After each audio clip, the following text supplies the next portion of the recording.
Une main de fer dans un gant de velours. Karima Brick. Montréal pue. Et ça pue partout. Partout, là, dans tous les quartiers. J'entends déjà les gens rire dans leur voiture. Tout le reste n'est que fumisterie. Donc, on veut un monde qui sent l'eau de Javel.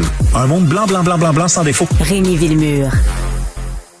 Et là, est-ce que vous allez aller vous promener dans le Vieux-Québec pour aller vraiment apprécier, tu sais, justement, le Vieux-Québec, qu'est-ce qui est charmant? C'est tout ce côté, justement, l'aspect aussi francophone du Vieux-Québec, c'est notre patrimoine, ça fait partie aussi du patrimoine UNESCO et ça semble donc bien compliqué de dire que, tu sais, à quelques petits endroits dans la ville, là, où on se dit, ben oui, on va entendre des chansonniers ou des chanteurs en français, ça semble bien compliqué de faire rentrer cette idée-là. Dans des petits endroits, c'est 4 de la ville. C'est ça, donc, la mesure du maire de Marchand à Québec, c'est de dire...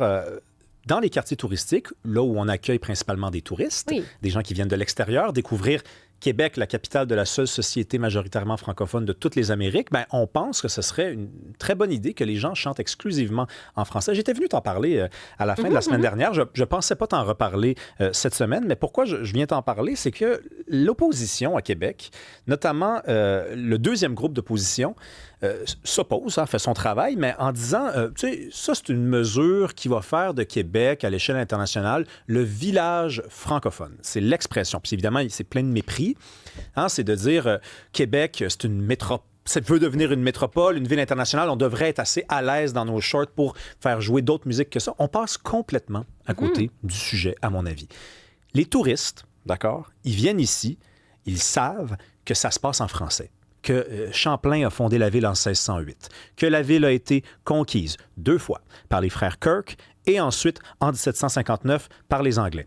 Ils savent tout ça. Ils veulent découvrir l'histoire. Ils veulent comprendre comment ça se fait, ça, qu'il y a encore du monde qui vit... S'ils ne savaient pas, ils veulent l'apprendre, en tout cas. Tout à fait. Moi, je pense qu'ils savent un tout petit peu puis qu'ils viennent chercher 50 des réponses qui leur manquent.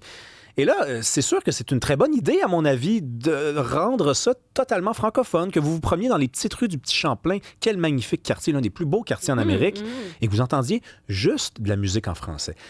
C'est ça le sujet. Puis on passe toujours à côté du sujet, Karima, parce que partout ailleurs, ce n'est qu'une formalité. Bien, tout à fait. En fait, ça va de soi. Puis nous, juste d'être capable d'imposer... Écoute, je dis imposer, là, on s'entend, c'est 2 sites. 2 sites sur 52. C'est 4 de la ville. 4 2 sites sur 52 où on dit, hey, c'est du quoi ici, là? Tu sais, juste qu'on puisse souligner le fait français en Amérique et particulièrement dans la ville de Québec, particulièrement dans le quartier historique UNESCO, où en plus, les gens viennent pour ça. Ils veulent avoir un petit peu, tu sais, capter cette essence-là qui est là depuis le début. Tu sais, c'est comme si on se disait, je sais pas, moi, on va aller à Barcelone, on va aller dans d'autres villes du monde. T'as-tu envie, je sais pas, là, d'entendre du Green Day quand tu vas aller te promener? Du Green Day ou The Eagles. Tu te promènes à Barcelone puis t'entends, je sais pas, 2 Espagnols qui chantent The Eagles.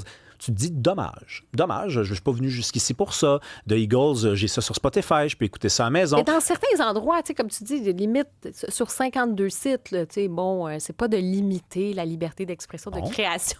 C'est juste comme, on peut-tu avoir une signature de cette ville-là? C'est ça qui est particulier. C'est interprété à la manière non seulement d'une restriction, mais d'une injustice. Parce qu'on nous dira, c'est ce que disent d'ailleurs les artistes qui étaient cités la semaine dernière, ils disent, tu sais, OK, vous nous dites que c'est juste 2 sites sur 52, que c'est juste 4 mais c'est là qu'on fait de l'argent, c'est là qu'il y a des touristes, c'est là que c'est payant. Ben oui, mais tu peux chanter en français. Respecte le lieu où tu es. Incarne-le. Le lieu te dépasse. Il t'envahit, il t'engloutit. OK?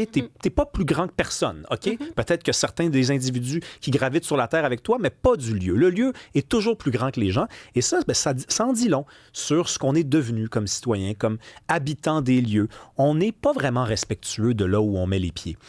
Et vous allez à Tokyo, ça va chanter en japonais. Vous allez en Chine, ça va chanter en mandarin ou en cantonais.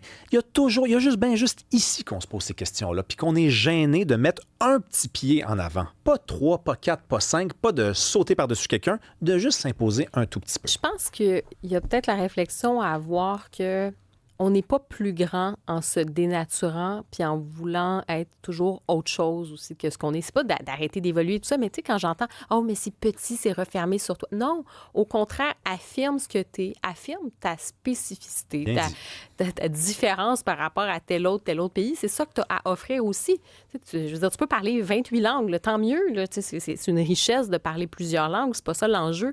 Mais c'est juste dans la diversité du monde. Toi, qu'est-ce que tu as à offrir? Est-ce que tu veux copier juste ton voisin? On va encore s'américaniser les consciences, les esprits, puis c'est ça qu'on va offrir du pré-mâché? Ben oui, pour moi, c'est une aberration, en tout cas. C'est vraiment... Mais je pense que tu mets le doigt sur le sujet. Le mot de notre époque, c'est diversité.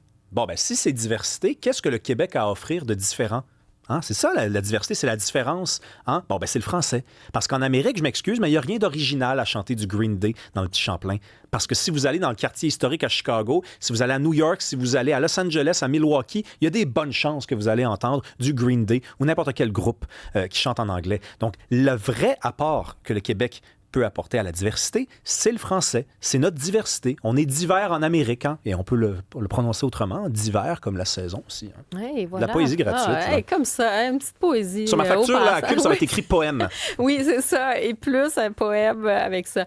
Parlons du vouvoiement. Est-ce que c'est quelque chose là, que, bien, premièrement, est-ce que tu vouvoies un peu les gens? Parce qu'au Québec, je dois t'avouer, c'est un truc, quand j'arrive des Europes, ça va comme de soi que tu vois les gens un peu plus spontanément. En même temps, c'est ce qui fait que c'est charmant dans notre société. Tu sais, on a un côté, on a cette convivialité, cette simplicité, tout ça, puis on aime ça, on veut tout de suite, on se tutoie, tout ça. Mais des fois, ça peut être un peu agressant. Moi, je trouve ça, des fois, je trouve qu'il y a quelque chose, il y a une délicatesse dans le vouvoiement, puis même on passe au tutoiement, c'est comme, tu sais, je te tends la perche, puis il y a quelque chose de civilisé. Bien, totalement. Puis ça, encore une autre fois, je veux dire, là, c'est la chronique des choses qui vont de soi, mais on pensait pas qu'on allait les contester. Ça va être le nom de la chronique. Écoute, pour moi, ça va de soi aussi. Vous voyez quelqu'un que tu n'as jamais rencontré, vous voyez quelqu'un qui est ton patron, jusqu'à temps qu'il te dise « Hey, tu sais que tu peux me tutoyer ».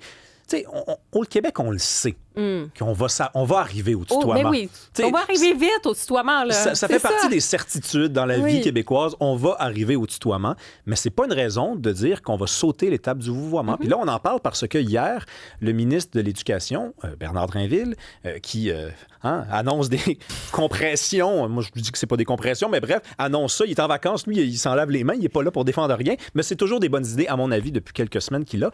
Là, il annonce que ça va vraiment être instauré dès l'automne dans les écoles.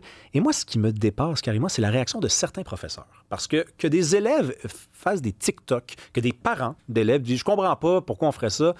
OK, mais des professeurs, vous avez déjà trop de difficultés dans vos classes à avoir l'attention de vos élèves. Vous le dites que c'est compliqué, qu'ils sont sur le Adderall, sur le Xanax, sur toutes les espèces de médicaments de plus en plus populaires. Vous dites que les élèves... Il y a des rapports qui sortent des statistiques sur la violence aussi, apparemment verbale et physique, dont sont victimes les professeurs. On nous dit que le respect n'est plus là. Et on nous dit aussi que le vouvoiement, c'est pas nécessaire. Il faut se brancher, les amis. Là. Hein? J'écoutais un professeur là, que je ne nommerai pas, mais on le reçoit tantôt à l'émission, dire que lui est pour le vouvoiement, mais il pense pas que c'est synonyme de respect. Mais j'ai hâte d'en discuter avec lui parce que moi, je pense que c'est synonyme de respect. C'est-à-dire, c'est déjà cette petite distance que tu mets, c'est déjà un pas de recul. Tu sais, on s'apprivoise un peu. Tu as déjà, puis c'est le rapport à l'autorité aussi, une verticalité. Moi, je pense que le vouvoiement, ça ne suffit pas, mais t'es pas chummy, là. Tu sais, arrêtez l'histoire de chummy, là, chummy avec tout le monde, là. Tu sais, t'as 8 ans, puis ton prof, c'est ton chummy. Non, à un moment donné, c'est ton professeur. Puis c'est même un respect dans les deux sens, là. Tu sais, t'as un respect de l'élève, puis t'as le respect du professeur, puis ça commence jeune. Absolument. Moi, je suis en faveur de ça, mais c'est pas suffisant. C'est-à-dire, tu vas pas dire, hey, là, on met du vouvoiement, puis ça y est, tu sais, tout est... Ben non, tu sais, c'est plus profond, puis c'est la transmission, l'éducation, tout ce que tu veux, le civisme, ce respect-là. C'est de longue haleine, mais il faut commencer quelque part. Absolument. Puis je pense que la prochaine étape, ça va être de dire, arrêtez de donner un petit point là, comme ça à votre prof quand vous arrivez dans la classe. Ressortez la bonne poignée de main, regardez les professeurs dans les yeux.